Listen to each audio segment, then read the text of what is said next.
Hello there, world of tankers. Welcome to the channel. I'm your host, Rudol's Blitz, and in today's video, I'll be playing in the Tier 10 Swedish Collector Heavy, the Stridsvagn K. A vehicle which, I don't know, it's got some really good strengths going for it, but it's also plagued with a lot of weaknesses. In today's video, I'll be letting you know my personal feelings and thoughts when it comes to this tank. It does look cool, but to be fair, I have a modded camo on it. But I have to say, in general, the Stridsvagn is a very, very nice looking tank. It's also fairly fast, as we can see. I'm not even running improved fuel, and I'm still able to chill upwards of 40 kilometers per hour. Ah, of course, our Sheridan goes AFK. A truly remarkable play from our Sheridan, who's, you know, really putting in the work here. Oh, you came back. Wow. Truly amazing. Well, we have the rear of the Hawk. There you go. Nice 400 damage shell into you. I'm going to back up, and I really don't want to be shot by the BZ. That's a very, very dangerous tank. I mean, I can obviously out-DPM this player. That's not necessarily a problem for me. It's more, I don't want to get shot by a BZ, which hits for so much more damage per shot than me. But we do get a nice shell into that Hawk again. Oh, there goes the BZ, over-poking the ridgeline. BZ shoots my teammate. Wow. What an incredible team we've been given here so far. I'm going to overpoke and aim it on the BZ again. Ow, 812. Really? God, I hate 268s sometimes. Wargaming really just beefed up that vehicle's alpha, didn't they? Well, we got the BZ lower plate. There you go. Nice 402 shot. We're doing pretty good so far. We're up to 2,200 damage. And we're getting bleeds. We got the enemy BZ right over here, which I'm going to overpoke and get an easy pen into. Nice. 350 damage into you. Back up from the 121B. Alright. Not bad. Not bad at all. The 121B really doesn't scare me. Neither does this BZ, to be entirely real.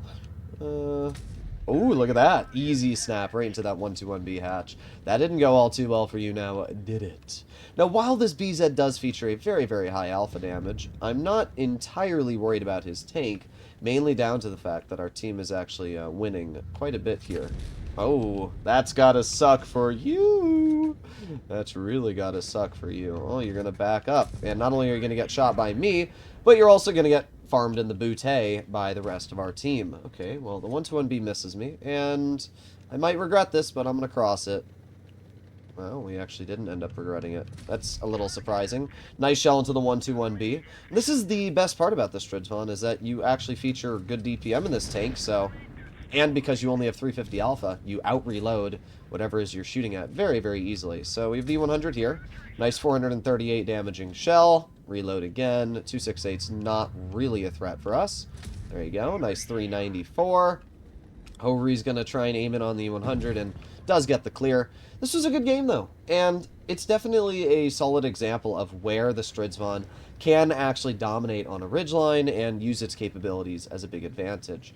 So, what's going on here? We've got our Sheridan, and we got the 268 fighting each other, and somehow this Sheridan is just absolutely demolishing this 268. There you go. 268 gets the clear, which isn't that surprising. I don't know how that Sheridan lived as long as that player did.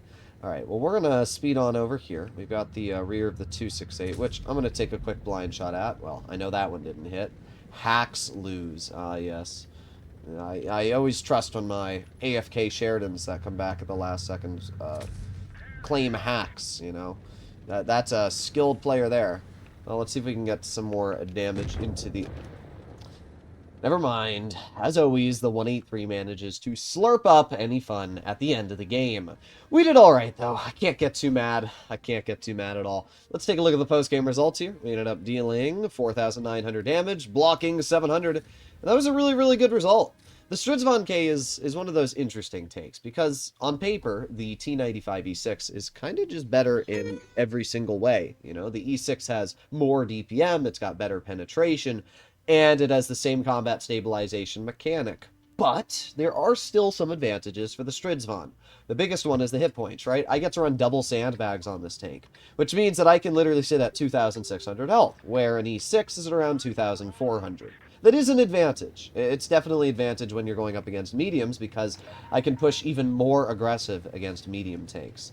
Not only does this tank have the HP advantage over the E6, but it also does not have a hatch. It does have weak turret cheeks, but honestly, so does the T95 E6. So, in that regard, the Stridsvagn isn't a whole lot worse off. So you kind of have a better turret overall with a gun that has a faster reload due to the 350 alpha, and you still have good mobility. We can see here I'm going 48 kilometers per hour downhill. Like, this is a fairly fast tank.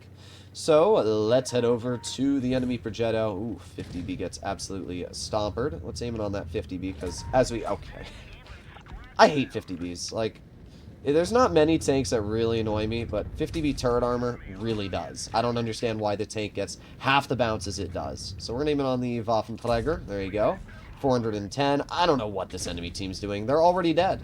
It's impressive to me how the enemy team has already managed to kill themselves, but they've over-aggressed into positions that they shouldn't have, and we're going to aim it on the Progetto. There you go. Nice 360.